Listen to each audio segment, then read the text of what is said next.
The impact gave no warning. A harsh crash tore through the desert as if the very ground had split in two. The sand vibrated beneath my feet, and before I could comprehend what was happening, I saw a luxury car flying over the dunes, spinning through the air like a wounded animal, lights and metal twisting in a spectacle that seemed impossible. The sun reflected off the twisted hood, casting sparks that mingled with the whirlwind of dust rising like a golden veil, intermittently concealing and revealing the tragedy in rapid flashes.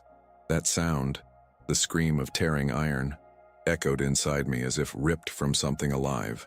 The vehicle fell on its side, dragged across the sand, spun again, and finally came to rest, leaning, breathing out dark smoke through cracks that pulsed like wounds. For a moment the desert fell silent as if holding its breath. I was already running before I even realized it. A raw instinct pushed me forward, ignoring logic, fear, and the inner voice telling me this was none of my business. The sand burned, swirling in whirlwinds that stung my skin, but none of that stopped me. All I could think was that inside that heap of metal, there were people, and the desert doesn't usually return what it swallows.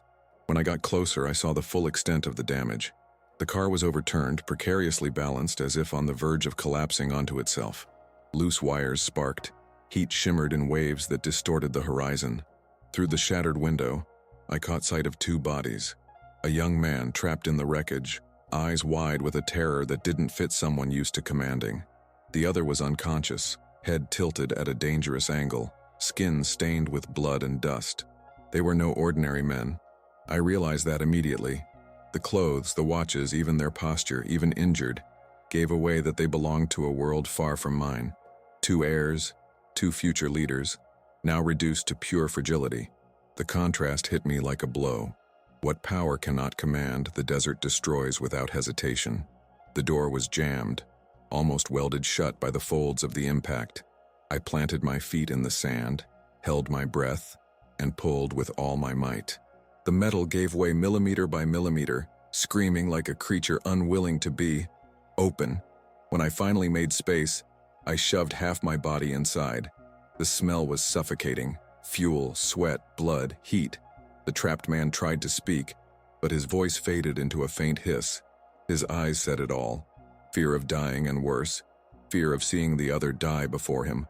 With the simple knife I carried for work, I attacked the seatbelt. The fiber resisted. I cut again and again until it finally snapped with a dry crack.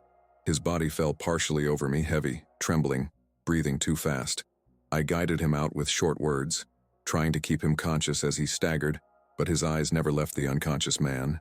I returned to the car before fear could stop me. The second body was heavier. The position was even more dangerous. The twisted metal caught the edge of his clothing and, for a moment, I thought I wouldn't make it. But I pulled, twisted, braced my feet on the twisted door, and forced with every ounce of strength my body had. The heat rose. Every breath burned. Every movement seemed to steal a bit of my energy, but I managed to get him out. I dragged him away, while the other man, barely able to stand, tried to help. At a safe distance, we laid the unconscious body on the sand, and I dropped to my knees, gasping, arms trembling, vision flickering between light and shadow. Then the car let out a louder crack and the first flames erupted. What could have been a fatal explosion was pushed back by seconds. Seconds we had stolen from fate. Under the merciless sun, for a moment, we were just three people trying to keep breathing. No honor, no title, no social distance, just fear, pain, and confused relief. When the helicopters began to descend over us, whipping up more sand, I tried to move away, to return to my usual invisibility. I was just a woman who cared for palm trees and hidden water. I didn't belong to that world of armed guards, authoritative voices, and decisions that change nations. But I couldn't disappear. One of the men, still lying on the makeshift stretcher, raised his face enough to look for me with his eyes. When he found me, he made a small gesture, firm, decisive, impossible to ignore. From that moment, I realized something simple and terrible. I had crossed a line of no return. The courage that saved me. At that moment, I was pushed into a space I did not choose. A space where gratitude, debt, and destiny intertwine in a way that the desert, silent and ancient, knows all too well. And deep down, I knew that chaos was only the beginning. Want to continue? Prepare yourself for a story where love and honor collide in ways no one expected, and where gratitude can become the most unexpected burden. Stay until the end to understand how everything turned upside down for me, for them, and for the future of a kingdom. Stay until the end to understand how everything turned upside down for me, for them, and for the future of a kingdom. What followed that day in the desert was a whirlwind that swept my existence far from everything I knew. The sirens and helicopters were not the end of the nightmare, but the prologue to a new one. I was taken, not as a prisoner, but as an unexpected treasure to the palace, to a world of polished marble and tapestries, worth more than everything my family owned. My feet, accustomed to the roughness of sand and the packed earth of my home, now glided over silks and fine wools through hallways so vast I felt like an ant lost in a garden of giants. The prince's gratitude, expressed in every look, in every word, was suffocating.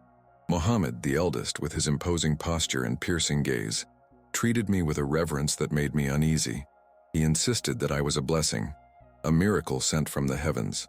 Hamdan, on the other hand, the youngest, with a more open smile and a more impulsive temperament, surrounded me with an almost youthful attentiveness, seeking my company for light conversations, to share stories of his day.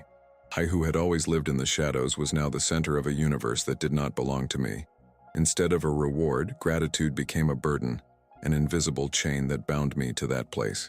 I was not free to return to my simple life, to my chores with the palm trees, to the smell of wet earth. My family, who once saw me as the guardian of a humble tradition, now looked at me with a mixture of pride and concern. They knew that once you entered the circle of royalty, there was no turning back. My family honor, once untouchable, was now exposed to the eyes of the court, to the whispers of the servants, to the expectations of a world that did not understand the simplicity of my heart. I was Nazira, the oasis caretaker, the woman who acted on instinct, on compassion. But there, in the palace, I became Nazira, the savior of the princes, the woman graced by royalty, and this new identity weighed on me like a heavy brocade cloak. I had not asked for this. My act of bravery had not been motivated by a desire for recognition or ambition, but by a human impulse to preserve life. Now that same life I had saved seemed to claim me, to drag me toward a destiny I had never sought. The peace I so cherished, the quiet solitude of my mornings, the comforting loneliness of the desert, all of that was replaced by the incessant buzz of the palace, by formalities, by curious glances. I missed the smell of the earth, the silence that allowed me to hear my own thoughts.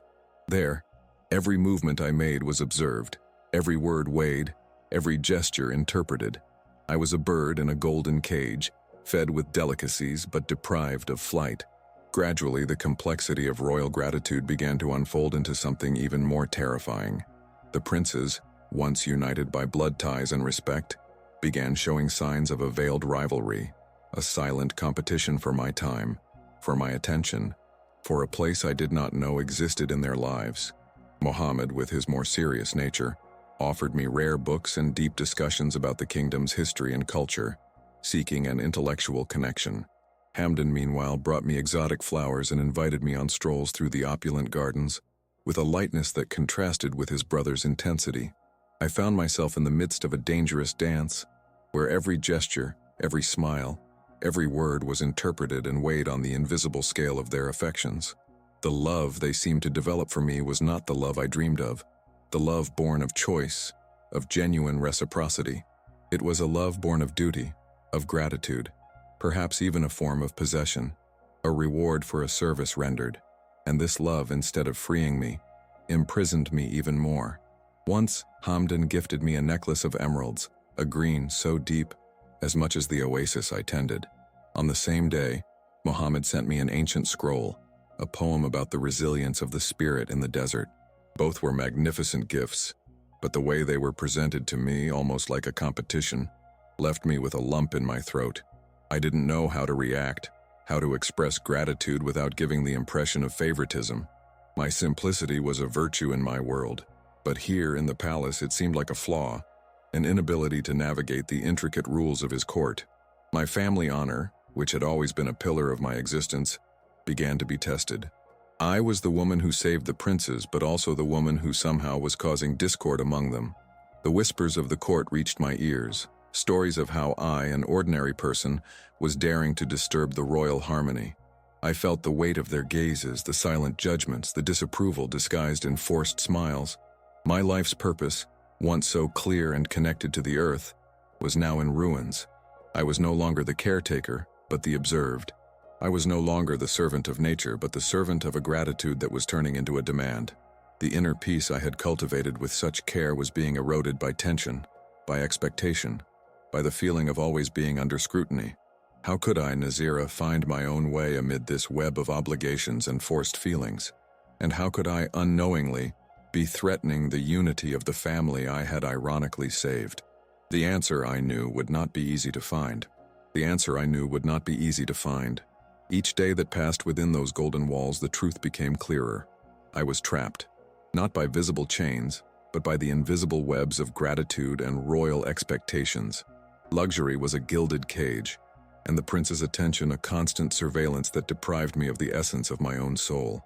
My act of bravery, born from a pure instinct of humanity, had become a fate I did not choose, a burden too heavy for my shoulders. I longed for the scent of damp earth, the sound of wind through the palm trees, the solitude that allowed my thoughts to fly free. But here, every moment was filled with whispers, with eyes evaluating me, with suffocating formality. I felt like a plant, transplanted into soil where it could not flourish, struggling to keep its roots in an environment that was foreign and oppressive. Their gratitude was a gift that stole my peace, an acknowledgement that took away my freedom. And then, what was once a subtle tension began to manifest into an increasingly explicit rivalry. Muhammad and Hamdan, the brothers I had united at the most critical moment of their lives, now seemed to be drifting apart because of me. Muhammad's gaze, once pure gratitude, mingled with a possessive intensity. He saw me as a miracle, a blessing, and his way of showing it was through grand gestures and promises of a future filled with security and honor within the court. He spoke to me of responsibility, of how my place was now beside them, protected and valued. His words were kind, but the subtext was clear. I belonged to that world, and to him. Hamdan, in turn, displayed a more impetuous passion, almost reckless. His smiles were more frequent, his conversations more intimate, seeking a connection that transcended duty. He brought me poems he had written himself, invited me to discreet dawn rides, trying to rekindle in me the passion for the desert he knew I carried. He saw me not as a symbol of gratitude, but as a woman who awakened in him a new and overwhelming feeling. His desire was to see me happy, but his way of seeking that happiness was keeping me close, in his orbit. The rivalry between them was not openly declared, but it was palpable in the air, in every gesture, in every unspoken word. If Muhammad offered me a prestigious position in the palace administration, securing my status and comfort, Hamdan hurried to show me the most beautiful secret gardens or gifted me with the rarest birds, as if trying to seduce me with the beauty and freedom the kingdom could offer. It was a silent battle, fought with gifts, with attention, with the promise of a future, and I was the prize. I watched silently as the initial admiration they had for each other transformed into veiled distrust. Family lunches became tense, conversations filled with hints and furtive glances. The harmony I had hoped to preserve between them was unraveling, and the guilt, irrational as it was, whatever it was, it seemed to weigh heavily on me. They, brothers by blood, united by fate and the responsibility to govern, now found themselves on opposite sides of a battle for my heart. A heart I had never wished to place at stake. My honor, once a shield, was becoming a double-edged sword. I felt trapped between loyalty to them, whom I had saved, and loyalty to myself, to my values, to my truth. How could I choose between two men who, though treating me with respect, seemed to see me more as a symbol of their gratitude or an object of their affection than as a person with her own desires and yearnings? My life's purpose, once so simple and clear, was now tangled in the complexities of court, in the politics of affections, and in the struggle for power disguised as love. The stability of the royal family and by extension the kingdom was at stake. Blood ties, which should have been unbreakable, seemed to buckle under the weight of this rivalry. I saw fear in the counselors' eyes, worry on the faces of the oldest servants. They knew that discord between the heirs could have disastrous consequences, and I, Nazira, the woman who should have been a blessing, was becoming a source of discord. I needed to find a way to untie this knot, to free myself while preserving the unity that was unraveling before my eyes. But how? How to confront two princes, two future leaders, without disrespecting their gratitude, without wounding their pride, without destroying what remained of their brotherhood? I felt as if I were walking on quicksand, every step sinking me deeper into a dilemma that seemed without escape. With each new dawn, I felt more and more like a stranger in my own skin, a shadow moving through the sumptuous halls, yet whose soul longed for the familiar roughness of the desert, the wealth, the brocades, the opulent banquets. Everything that would be a dream for many was a thick veil separating me from my truth. I did not belong to that world of intrigues and appearances, and by the day, the contrast between my values of authenticity and the artificiality of the court grew more glaring, almost unbearable. The dispute between Muhammad and Hamdan, once veiled, began to manifest in ways that tore apart the fabric of family life. Where once there had been presence and attentiveness, there were now silent challenges. On one occasion, during a formal dinner, Muhammad, with a firm voice and a spark in his eyes that brooked no dissent, declared that I would be the curator of the royal gardens, a position of great honor but one that bound me even more tightly to the court. Hours later, Hamdan, with a conspiratorial smile and an air of camaraderie, found me in one of the inner courtyards and invited me on an expedition to a falcon sanctuary in the mountains, an escape he knew I would long for. He offered me freedom, while the brother offered me the security of a golden cage. I saw the growing desperation in both their eyes, the way their mutual admiration corroded, giving way to a rivalry that threatened not only family peace, but the very structure of power itself. They fought not only over me, but for the assertion of who was most worthy, most grateful, most powerful. My act of saving Hamdan, who was the youngest and, in a way, the most vulnerable of the two in the accident, had created a debt that Muhammad felt needed to be repaid, perhaps even surpassed. He, the apparent heir, felt that his gratitude should be the greatest, the most all-encompassing. Hamdan, for his part, saw in me not only the savior but the woman who made him feel alive, who awakened him to something beyond duty. This complexity of feelings, possession, and redefined love created a battlefield where I was the epicenter. The whispers of the court were like fine sand, seeping into every crack, every conversation. The ladies of the court observed me with a mixture of curiosity and disdain, their words sweet but their gazes sharp as daggers. I was the blessing of the desert, as some called me, but also the intruder who dared to destabilize the royal harmony. I, Nazira, a woman who had always valued truth and simplicity, now found myself immersed in a sea of intrigues, where every step was calculated, every word weighted. The cultural shock was overwhelming. My simple attire, my straightforward manner of speaking, my appreciation for nature and solitude were seen as eccentricities, almost an affront to royal etiquette. I felt constantly judged, evaluated, as if I were on a stage where everyone expected me to stumble. My identity, once so solid and rooted, began to falter under the weight of such expectation and scrutiny. How could I, who had always defined myself by humble service and connection to the land, fit into a world where value was measured by titles and wealth? The question that haunted me day and night was the same. How could I forge my own destiny and find true love when my act of heroism trapped me in a royal dispute I never sought, threatening the unity of the family I had saved? It was a cruel paradox, a bitter irony. I had given life, but in return, I felt like I was losing my own. I began seeking answers, not in books or in the counsel of the court's wise men, but within myself. I reflected on the nature of the love offered to me. Was it gratitude? Was it possession? Was it genuine affection that saw me, Nazira, for who I was, and not for what I had done? I needed to understand if there was room for a love of soul and purpose in that landscape of duty and obligation. The brothers' rivalry was intensifying, and with it the risk to family harmony and by extension to the kingdom. I saw the palace advisors, men of wisdom and experience, exchanging worried glances. The discord between the princes was a slow poison that could erode the future's stability. My journey was becoming a quest for truth, amid intrigue, for a love that transcended duty and gratitude. I could no longer remain silent, watching disintegration unfold. There had to be a way to honor their gratitude without losing myself, without destroying the brotherhood I had, ironically, helped to save. But how? How to confront the power, pride, and affection of two princes without causing even greater damage?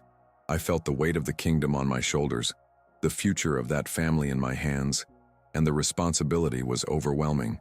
I could no longer just exist, watching the storm gather around me.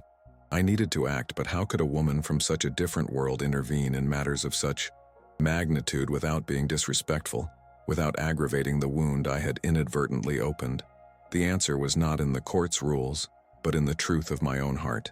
I needed to confront the nature of what the princes called love. I began to observe with even greater attention, seeking in their glances, gestures, and unspoken words the essence of what moved Mohammed and Hamdan. Mohammed, the heir, saw in me the embodiment of luck, the woman who had ensured the continuity of the royal lineage by saving his brother. His affection was tinged with a sense of duty and a gratitude so profound it seemed to turn into possession. He offered me a future of security, a respected role within the court, but it was a security that felt like a golden cage. His gifts were grandiose, his promises of a future where I would be protected and valued, but always under his aegis. He did not ask what I wanted, but what he could give me, as if I were a prize to be adorned. Hamdan, on the other hand, was more impulsive, more transparent in his passion. His eyes shone with an intensity I did not see in Mohammed. He saw me as a woman who had awakened him, who made him feel a freedom and joy that royal protocol rarely allowed. He invited me on covert escapes, to share secrets and laughter, trying to reconnect me with a simplicity he knew I valued. But even in him, there was a desire to keep me close, to possess me in a different, wilder way, yet still possession. He wanted to be my protector, my companion, but his form of love also seemed to drag me into his world without considering if it was my place. The rivalry intensified, and it was no longer just about gifts or attention. It began to manifest in small displays of power and disauthorization. I remember one day when Muhammad publicly mentioned in a council that I would lead a reforestation project in one of the kingdom's most arid regions, a project he knew would interest me. It seemed like a generous gesture, but it was also a way to anchor me, to give me a purpose under his control. Hours later, Hamdan sought me out with an old map in hand, suggesting an expedition to find a legendary spring of water in the heart of the desert, an adventure that promised me autonomy and discovery, far from the eyes of the court. It was an invitation to freedom, but also a direct affront to my brother's plan. The palace, once a whirlwind of whispers, now echoed with mounting tension. The advisors, once discreet, began to take sides, fearing the consequences of a rift between the heirs. The ladies of the court, previously merely curious, now looked at me with a mixture of apprehension and resentment. I was the cause of discord, the woman who, with an act of kindness, had unleashed a crisis within the royal family. My soul, yearning for peace, was in constant turmoil. I needed to understand. One day I summoned the courage and sought out Hamdan in the stables, his favorite refuge. He was stroking one of his falcons, and the look in his eyes was one of a tenderness he seldom showed. "Prince Hamdan," I began, my voice a bit firmer than I expected. "What do you expect from me?" He turned, surprised, and his eyes met mine with an intensity that disarmed me. "I hope you will be happy, Nazira," he replied softly, "and that happiness will be by my side." His sincerity was palpable, yet there was still a my side that unsettled me. It was a love that saw me but also wanted to shape me according to his vision of happiness. The next day, I went to meet Mohammed in his private library, a place of silence and wisdom he treasured. He was absorbed in an ancient scroll. "Prince Mohammed," I said, my tone a bit more cautious. He raised his eyes, and in them was the gravity of a leader. "Nazira," he said in a husky voice, "you are a blessing to this family and this kingdom. My wish is that you have the honor and security you deserve, a place of prestige that reflects your worth." His words spoke of honor and worth, but not of my own desires. It was a love of gratitude and recognition, a love that elevated me but also bound me to a role defined by him. I left these encounters with an even heavier heart.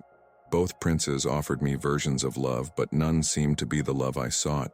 A love that recognized my individuality, that allowed me to being myself, free to choose my own path. The truth was that to them, I was more than Nazira, the woman of the desert. I was the savior, the symbol, the catalyst of their own yearnings and desires. And I did not want to be a symbol or a catalyst. I simply wanted to be Nazira. The rivalry between them was not just a matter of affection, but of power. The court perceived that whoever won my heart, or at least my loyalty, would gain a significant symbolic advantage.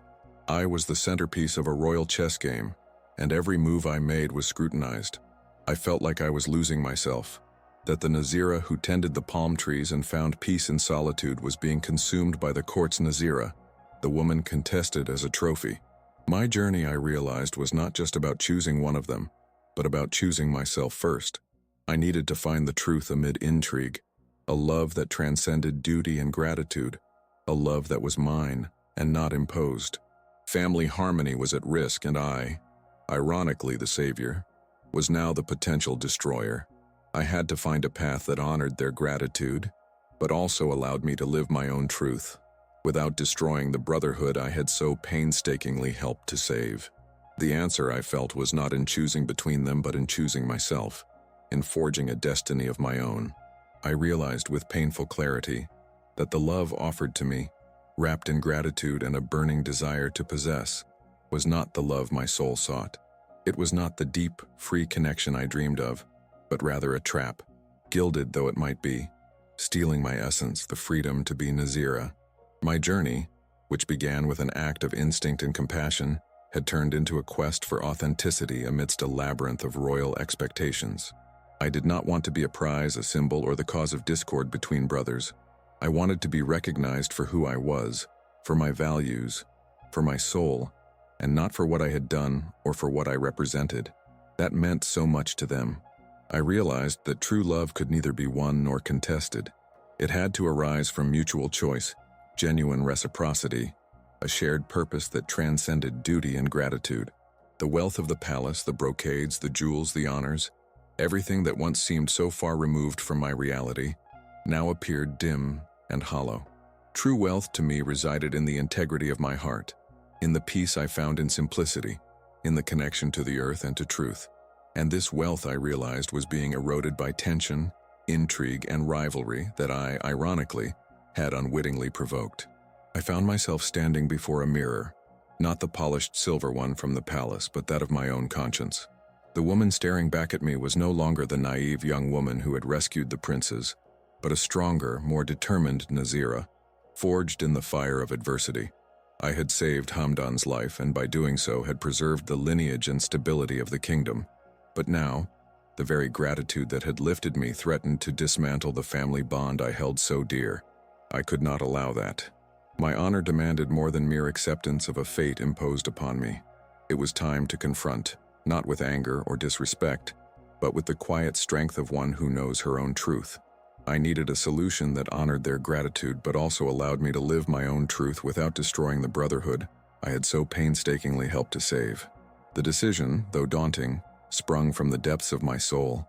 I would speak with them, separately at first and then, if necessary, together. My first meeting was with Hamdan. I found him in his chambers, melancholy lingering in his gaze as he watched the desert through a window. His expression, once so open, now bore the weight of restrained sorrow. "Prince Hamdan," I began, my voice soft but resolute, "we need to talk, not as prince and savior, but as two souls seeking truth."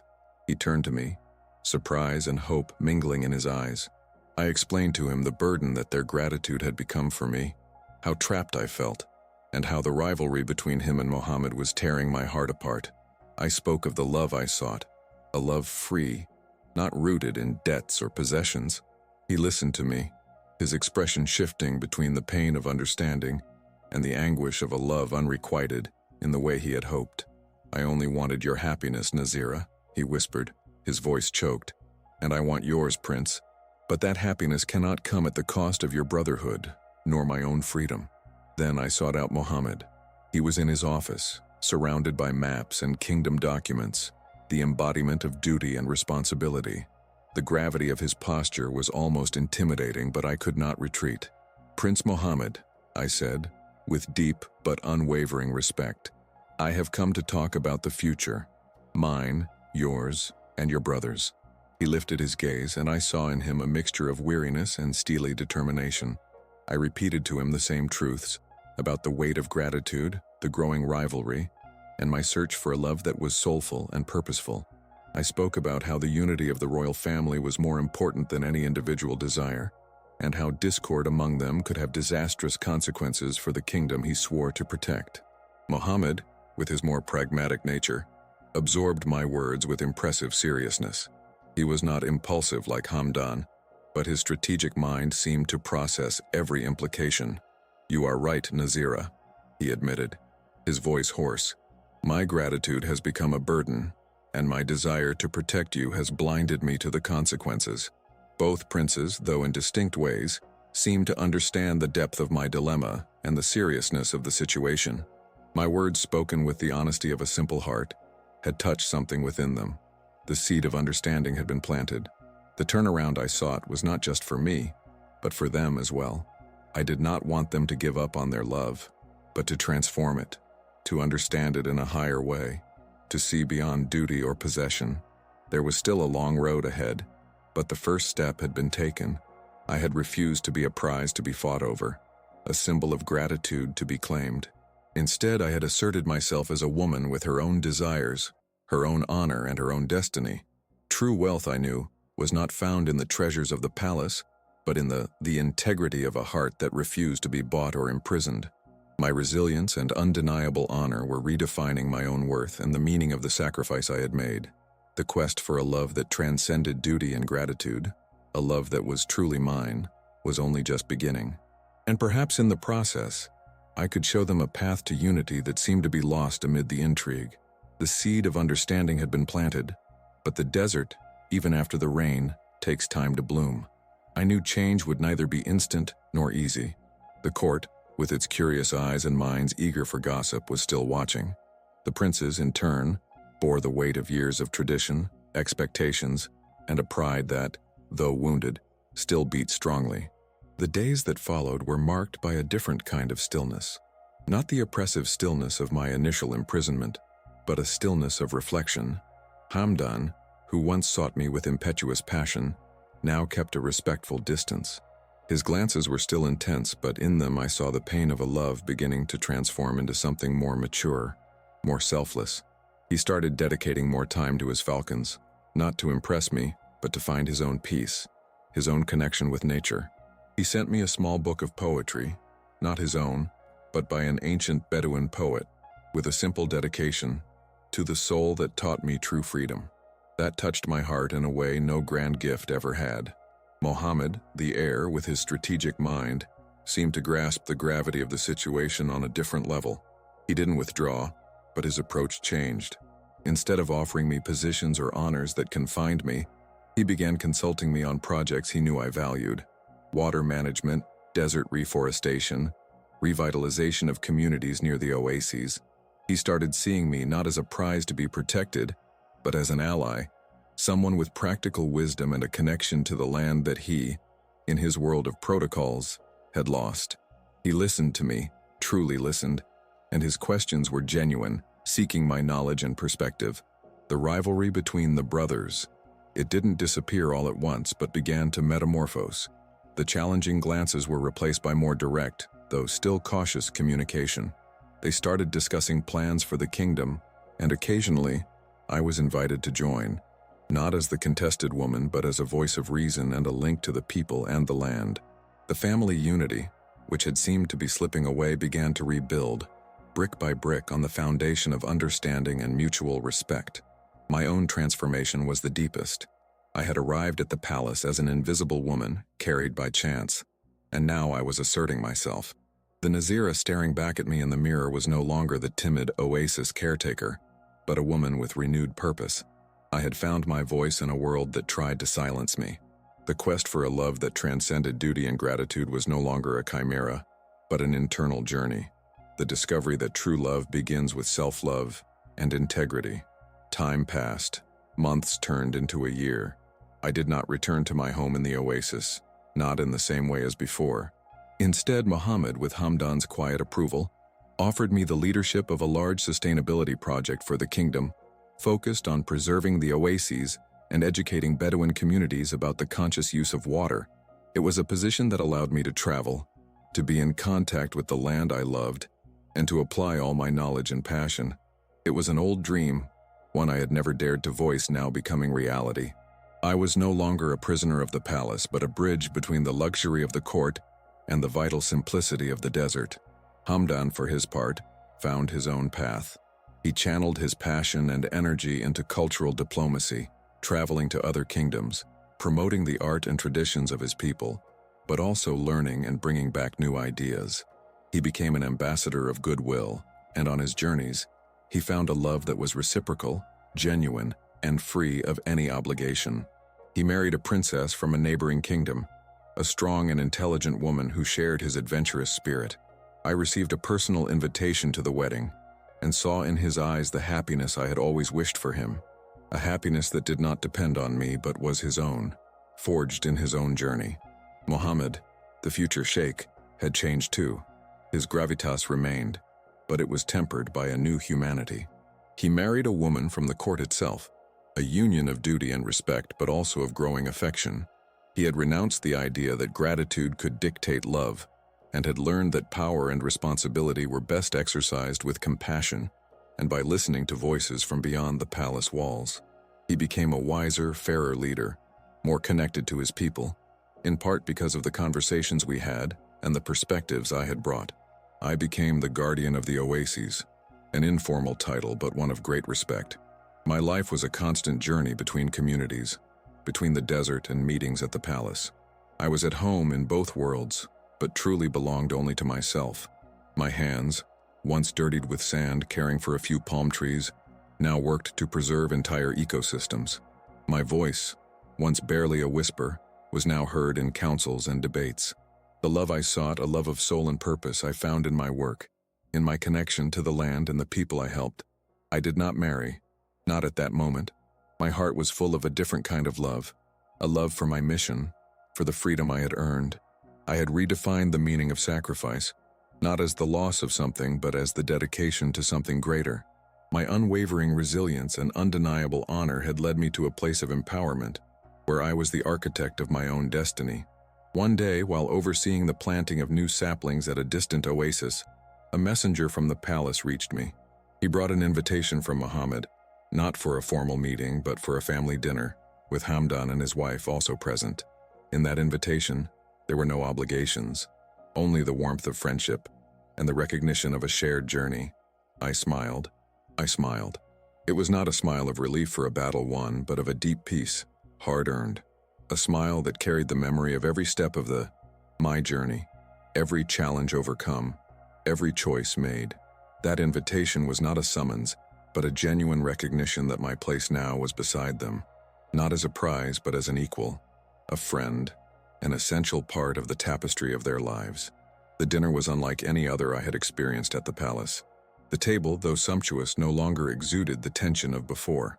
Mohammed, with his wife beside him, seemed lighter, his words carrying a wisdom that was not only of state, but of the heart. Hamdan, accompanied by his princess, radiated a serene happiness, his eyes shining with a love that was finally his alone, forged in his own pursuit. The conversations flowed easily. Genuine laughter filled the hall. We spoke about the kingdom's projects, about the challenges, about the future, and at no point did I feel the weight of gratitude or the shadow of rivalry. That dinner made me understand that true love does not manifest solely in romantic ties, but in the capacity to respect another's freedom, to recognize their intrinsic worth, and to celebrate their happiness, even if it does not align with our own desires. I had found my love not in a prince, but in my purpose, in the land I cared for, in the communities I served, in the freedom I had claimed for myself. The wealth I sought was not in the palace's treasures, but in the integrity of my heart, in the resilience of my soul, and in the honor of every choice I made. My journey from a reluctant savior to a woman who redefined her own worth was complex, full of twists and turns. But in the end, I was not imprisoned by fate, but liberated by it. The sacrifice was not the loss of my simplicity, but the surrender to a greater purpose, one that allowed me to flourish in a world I never imagined. I, Nazira, the guardian of Oasis, had found my own path, one that honored who I was and at the same time preserved the unity of a family I had once saved. Sometimes what seems like a mistake, an unexpected detour, is merely destiny opening a door to a path we never imagined, a journey that leads us to discover the true strength residing within us, to redefine love, and to find the richest, the most valuable of all, the integrity of a free heart. If you have ever experienced a mistake that turned out to be the greatest success of your life, share your story down below. Like this video if Nazira's journey inspired you, subscribe to the channel for more stories of overcoming, and hit the bell so you don't miss any of our upcoming tales.